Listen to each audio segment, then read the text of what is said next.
All the artists at Swangz, for as long as you have a running contract, which means you're happy with us and we're happy with you. The day you're not happy with us, you can terminate. The day we're not happy with you, you can terminate.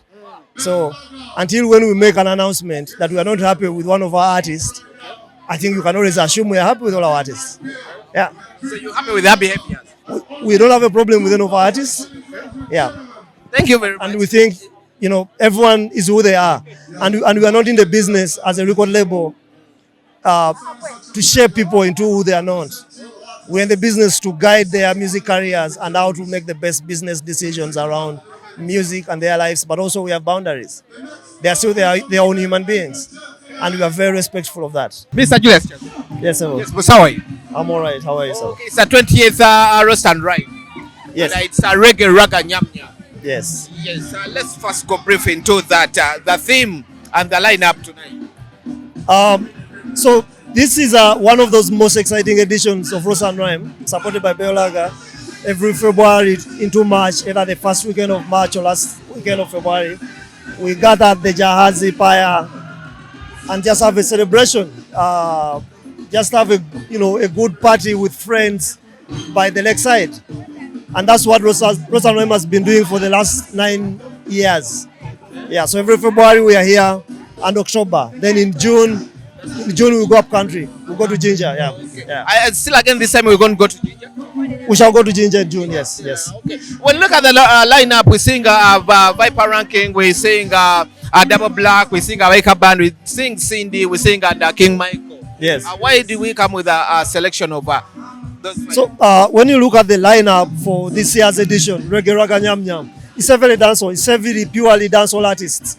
You look at King Michael, you look at Cindy, you look at Viper Ranking, very, very dancehall. You look at Baker's performance that we've just watched, awesome, powerful reggae performance. You look at what Double Black is doing, pure reggae ragga dancehall festival. Yeah. Okay. It's like as if with this kind, it's only one festival we're facing this year in, year out, and it's purely Uganda. And you've got stuck on that. So when we created Roast and Rhyme as a property at Swangz Avenue, so we wanted a property that celebrates and builds Ugandan music. So that's why you never see a foreign act, or you've never seen a foreign performer at Roast and Rhyme. You purely see Ugandan artists. Shall we at some point have foreign artists on stage? Maybe yes, but it must be in the service of building Ugandan music. So if we are to bring a foreign artist, it has to be in the service of building Ugandan music. And that's what Roast and Rhyme is about. Some people are getting thirsty of having Grace Nachimela on stage one time, because she's among the first ever artists that has ever been signed by Swangz. At one time, do we see Grace Nachimela appearing on a Roast and Rhyme? So first, the artists that perform at Roast and Rhyme are not necessarily Swangz artists. Anyone can perform. Yes. And what makes it unique, Roast and Rhyme, you don't even have to have a hit song.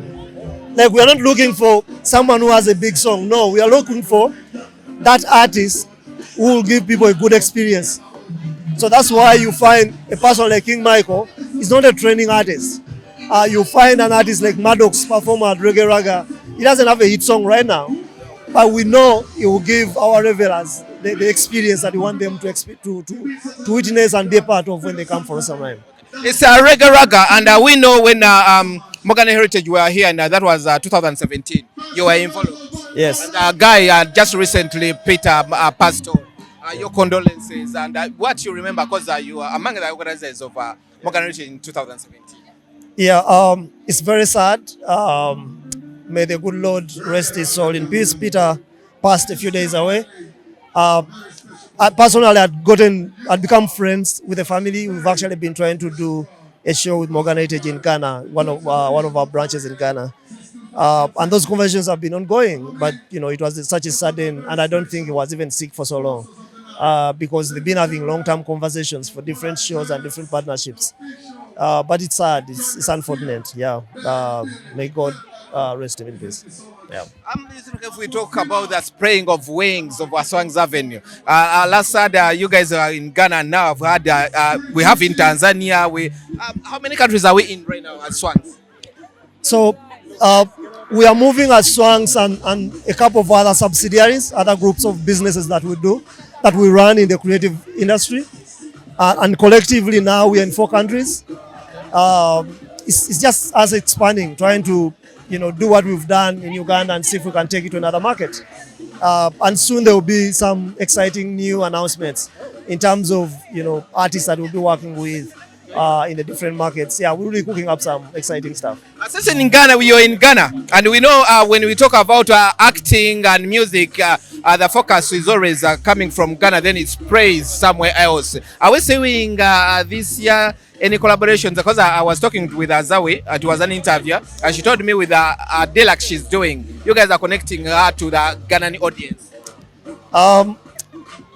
Yes, there's a lot of work happening in the background. I might not be able to give you all the information, but we'll make appropriate announcements when that stuff is available or whenever we are ready to do that. But yes, there's quite a bit that we are doing with a lot of the talent we have in the different markets, but also potential possible collaborations across the markets.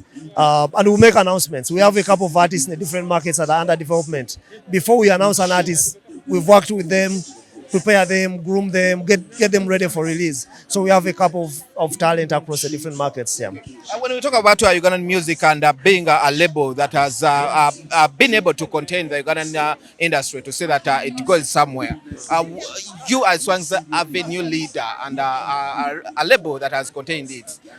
Where do we see now our music with these copyright issues, people fighting there and in the money getting in, people don't understand it? How can you gauge our industry? Okay, I hear a lot of people complain about this and that about the industry, but one thing is for sure, the industry is at a place it has never been before. There's more money, there are more opportunities, the things that the industry is able to do and see the potential now. Yes, are we happy? Can we do better? Yes, we are not happy. There are things that could have been better.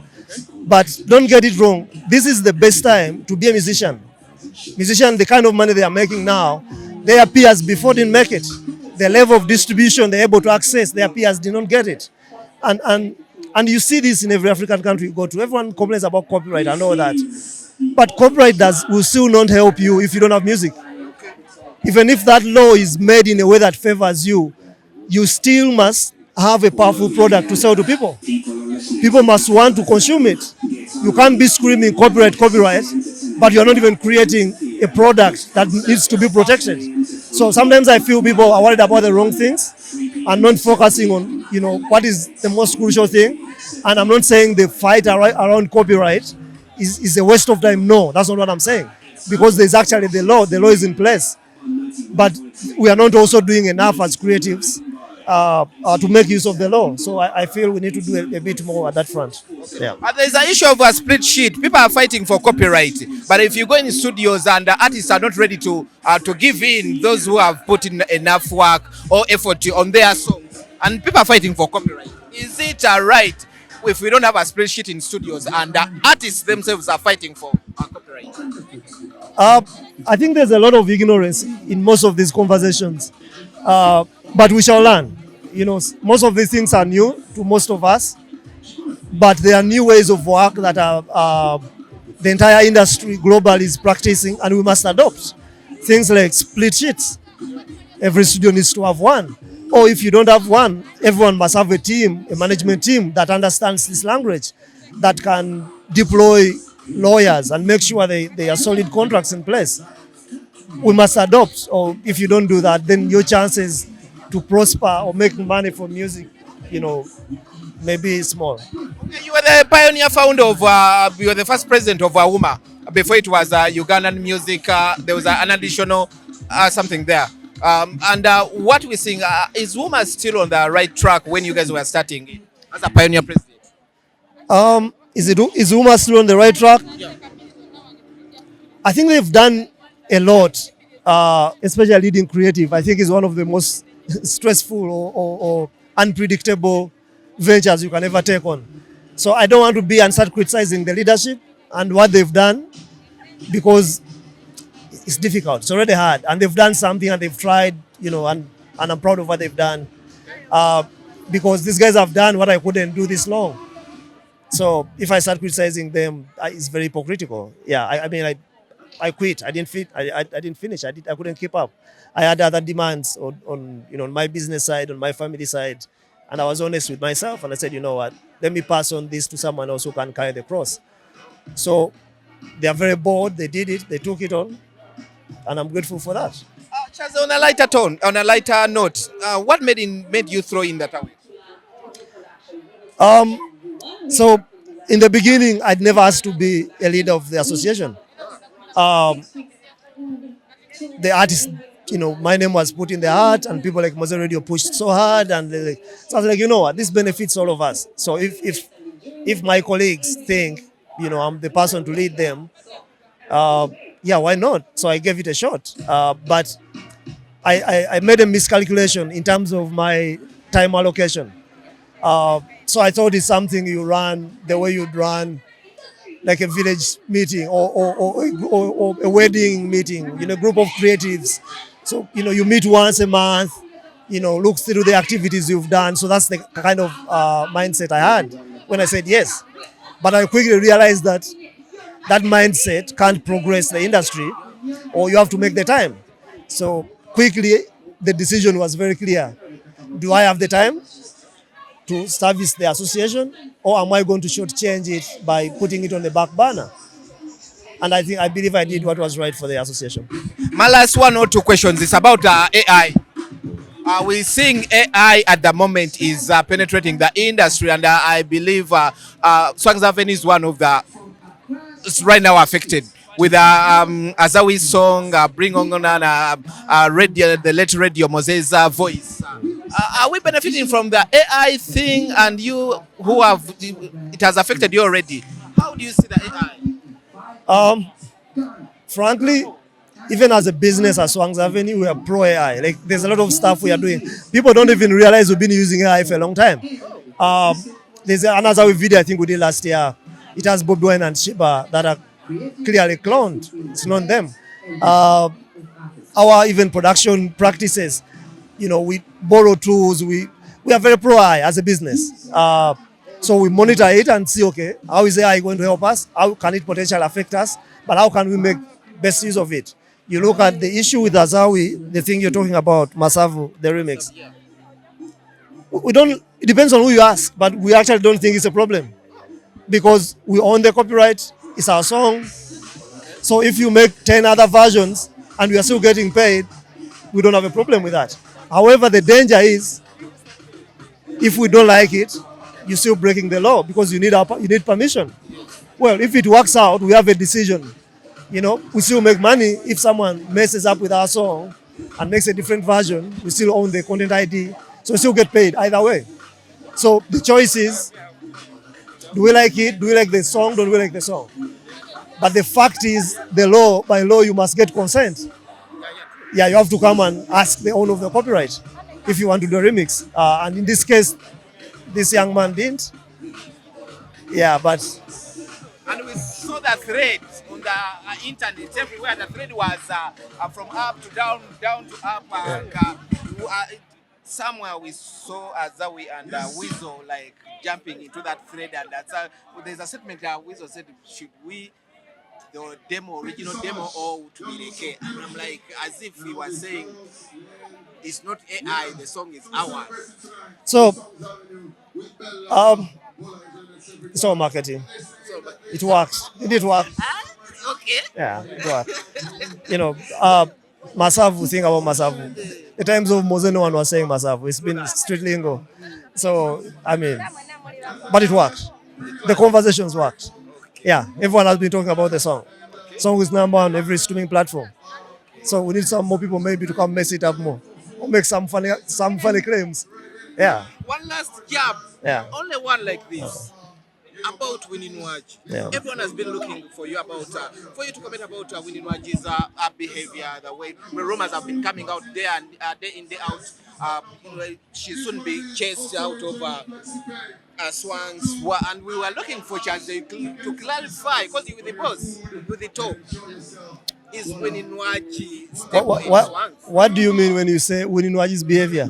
Everyone is was commenting, everyone is commenting, beating people, shouting at people, the abuse of statements and everything. Well, what is the question? The question is, are you guys contented with her, and is she stable with you guys? Because the internet has been always up and down because she's living. All the artists at Swangz, for as long as you have a running contract, which means you're happy with us and we're happy with you. The day you're not happy with us, you can terminate. The day we're not happy with you, you can terminate. So until when we make an announcement that we are not happy with one of our artists, I think you can always assume we are happy with all our artists. Yeah. So you're happy with their behavior?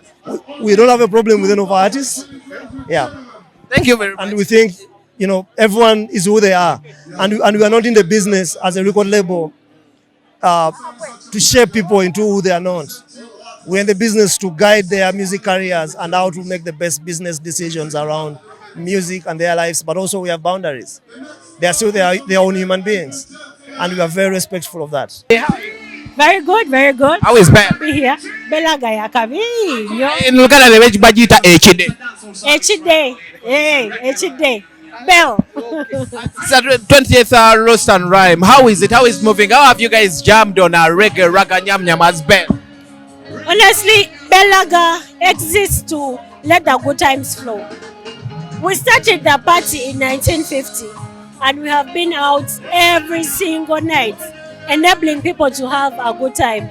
So for us being part of Roast and Rhyme for 9 years, 20 editions right now, is to tell Ugandans that we recognize the kind of enjoyment you like and we want to be that beer that powers your enjoyment. So we are really very happy to be part of a culture that Ugandans like.